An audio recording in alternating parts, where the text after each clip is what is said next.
میں جس موضوع کے تحت آپ کے سامنے چند باتیں کرنے کے لیے حاضر ہوا ہوں وہ ہے حضرات صحابہ کرام کا جذبہ اطاعت رسول صلی اللہ علیہ وسلم۔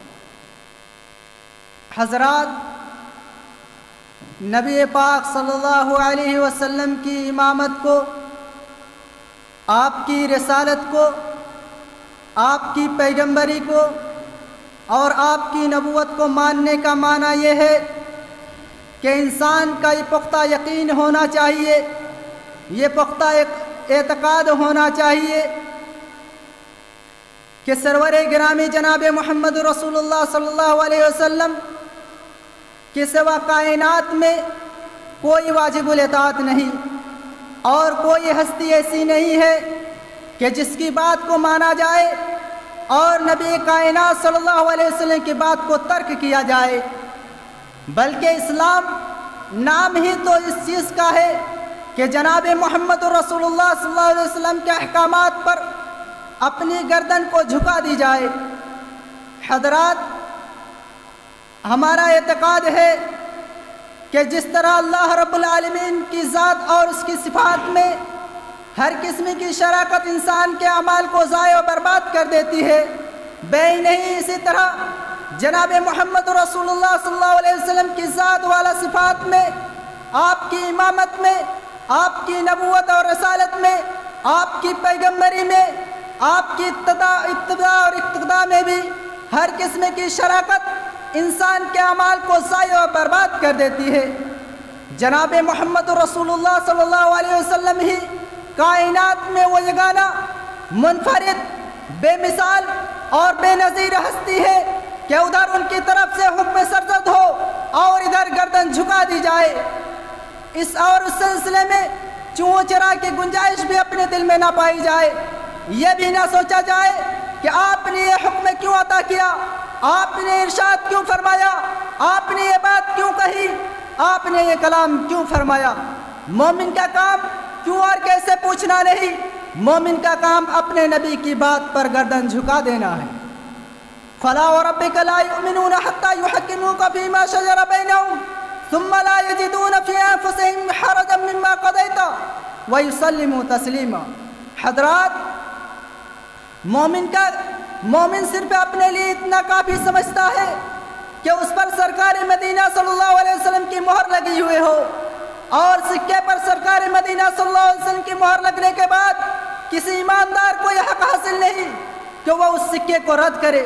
چنانچہ حضرت صحابہ کرام رضی اللہ عنہ اجمعین کو یہ مقام بلند اگر ملا کہ آسمان سے جبریل امین علیہ السلام جنت کی بشارتیں لے کر نازل ہوتے رہے، اور اللہ تعالیٰ نے اپنے کلام مجید کے اندر جنت کی شہادت عطا فرمائی، تو یہ وہ مقام صرف اس بنا پر حاصل کر سکے کہ انہوں نے جناب محمد رسول اللہ صلی اللہ علیہ وسلم کے احکامات کے آ جانے کے بعد، احکامات کے مل جانے کے بعد لمحہ بھر کے لیے بھی نہ سوچا تھا کہ ہم اس پر عمل کریں گے یا نہیں کریں گے، بلکہ ان کے لیے تو جناب محمد رسول اللہ صلی اللہ علیہ وسلم کا حکم آ جانا ہی عمل کے لیے کافی تھا۔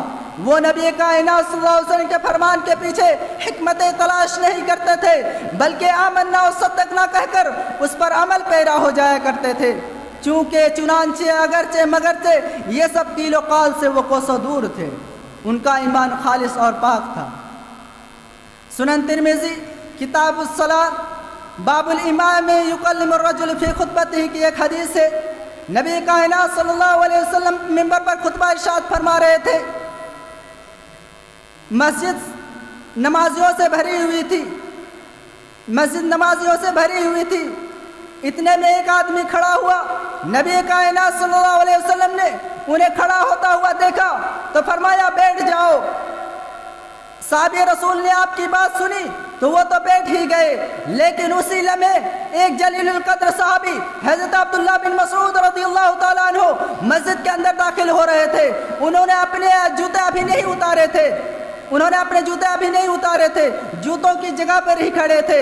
نبی کائنات صلی اللہ علیہ وسلم کی بات سنی، بیٹھ جاؤ، تو وہ وہیں پر بیٹھ گئے۔ نبی کائنات صلی اللہ علیہ وسلم نے دیکھا کہ ایک جلیل القدر صحابی حضرت عبداللہ بن مسعود رضی اللہ تعالیٰ عنہ جوتوں کی جگہ پر بیٹھے ہوئے ہیں۔ عرض کیا، عبداللہ کیا بات ہے، کیوں مسجد کے اندر نہیں آ رہے ہو، کیوں باہر क्यों बाहर बैठे हो? अदब से खड़े होकर अर्ज करने लगे, अल्लाह के रसूल सल्लल्लाहु अलैहि वसल्लम, मैंने आपकी ज़ुबान अक़दस से सुना, आप फरमा रहे थे कि बैठ जाओ। मैंने सोचा अब्दुल्ला अब अगर इसके बाद जो एक कदम आगे बढ़ेगा वो मस्जिद की तरफ नहीं बढ़ेगा बल्कि जहन्नम की तरफ बढ़ेगा। क्यों? इसलिए कि जनाब मोहम्मद रसूलुल्लाह सल्लल्लाहु अलैहि वसल्लम का हुक्म आ गया है, और आका का हुक्म आ जाने के बाद किसी मुसलमान के लिए जायज़ नहीं कि वो अपना एक भी कदम आगे बढ़ाए। अर्ज़ किया कि मैंने आपकी बात सुनी और बैठ गया, मैंने ये ना सोचा कि आपने किससे फरमाया। नबी कायनात सल्लल्लाहु अलैहि वसल्लम ने तारीफ़ फरमाई और कहा इसी का नाम ईमान है।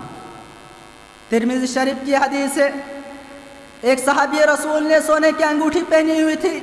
नबी कायनात सल्लल्लाहु अलैहि वसल्लम ने देखा तो गुस्से से आगे बढ़े और उनकी अंगूठी निकाल कर बाहर फेंक दी और ये कहा कि हुर्रमा लिबासुल हरीर वल फिज़्ज़ा, हुर्रमा लिबासुल हरीर वल ज़हब अला ज़ुकुर उम्मती व उहिल्ला लिनासिहिम, कि मेरी उम्मत के मर्दों पर सोना और रेशम हराम करार दिया गया है। यह उम्मत की औरतों के लिए है, किसी मर्द के लिए जायज़ नहीं कि वो सोने की अंगूठी या रेशम का लिबास पहने। नबी कायनात सल्लल्लाहु अलैहि वसल्लम कुछ देर के बाद वहाँ से चले गए। सहाबे रसूल जिनकी अंगूठी नबी कायनात सल्लल्लाहु अलैहि वसल्लम ने फेंक दी थी वो भी जाने लगे। एक साथी ने वो अंगूठी उठाई और कहा कहाँ जा रहे हो, ये अंगूठी तो लेते जाओ। कहा कि जिसको नबी कायनात सल्लल्लाहु अलैहि वसल्लम फेंक दिया हो मैं उसे देखना भी गवारा नहीं करता। कहा कि ये तो मर्दों के लिए हराम है, औरतों के लिए नहीं।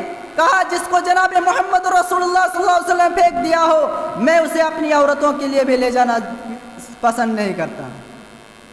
हज़रात, ये था जज्बा इताअत रसूल सल्लल्लाहु अलैहि वसल्लम। हमें भी अपने ताल्लुकात का नबी कायनात सल्लल्लाहु अलैहि वसल्लम के साथ हमारा ताल्लुकात कैसा है उसका जायज़ा लेना चाहिए। हम कभी इस अंदाज से सोचें कि एक तरफ बीवी की ख्वाहिशात है, एक तरफ मन के ख्वाहिशात है, दूसरे तरफ नबी कायनात सल्लल्लाहु अलैहि वसल्लम खड़े हैं, किन की बात को मानना है। एक तरफ बच्चों की बातें हैं, एक तरफ बरादरी के तकाज़े हैं, दूसरी तरफ नबी कायनात सल्लल्लाहु अलैहि वसल्लम खड़े हैं, किन की बात पर लब्बैक कहना है। अगर हम इस अंदाज से सोच लें तो हमारा मसला ही हल हो जाएगा। हज़रत अब्दुर्रहमान बिन औफ रज़ियल्लाहु ताला अन्हु घर से छुप छुपा कर बाहर निकले। नबी कायनात सल्लल्लाहु अलैहि वसल्लम की मोहब्बत में मदीने का रुख किया, बीवी को पीछे और बच्चे को आगे बैठाया, ऊँट को एड़ लगाई और चल निकले। ससुराल वालों को इल्म हुआ, भागते हुए आए, रास्ता रोक लिया। कहा कहाँ जा रहे हो? कहा मदीने वाले के पास जा रहा हूँ। कहा जाना है तो जाओ, हमारी बेटी छोड़ कर जाओ। हज़रत अब्दुर्रहमान बिन औफ रज़ियल्लाहु ताला अन्हु ने आसमान की तरफ निगाह उठाई और कहा कि मेरी बीवी मेरे और जनाब मोहम्मद रसूलुल्लाह सल्लल्लाहु अलैहि वसल्लम की मोहब्बत की राह में रुकावट नहीं बन सकती। इतने में घर वाले दौड़ते हुए आए, ऊँट की महार थाम ली। कहा कहाँ जा रहे हो? कहा मदीने वाले के पास जा रहा हूँ। कहा ये ऊँट और ये बच्चा हमारे हैं, इसे यहाँ छोड़ कर जाओ। हज़रत अब्दुर्रहमान बिन औफ रज़ियल्लाहु ताला अन्हु कुछ लम्हे के लिए रुक गए। बेटे को देखा कि बेटा बिलबिला पड़ा। कायनात में बेटे से ज़्यादा अजीज़ कोई चीज़ नहीं होती। अपने बेटे पर शफ़क़त से हाथ रखा। कहा बेटे, तुम्हारे बाप को तुम्हारी जुदाई का गम और तुम्हें तुम्हारे बाप की जुदाई का गम ज़्यादा है, लेकिन काबे के रब सुन ले, एक बेटा नहीं हज़ारों बेटे हो जनाब मोहम्मद रसूलुल्लाह सल्लल्लाहु अलैहि वसल्लम पर कुर्बान कर दूंगा, लेकिन जनाब मोहम्मद रसूलुल्लाह सल्लल्लाहु अलैहि वसल्लम की मोहब्बत में आँच ना आने पाएगी। हज़रात, यहीं से मैं अपनी तकरीर को ख़त्म करता हूँ। आखिर में अल्लाह ताला से दुआ है कि अल्लाह ताला हमें भी हज़रत सहाबा इकराम जैसा जज्बा इताअत रसूल अता फरमा। आमीन। तक़ब्बल या रब्बल आलमीन। अस्सलामु अलैकुम व रहमतुल्लाह।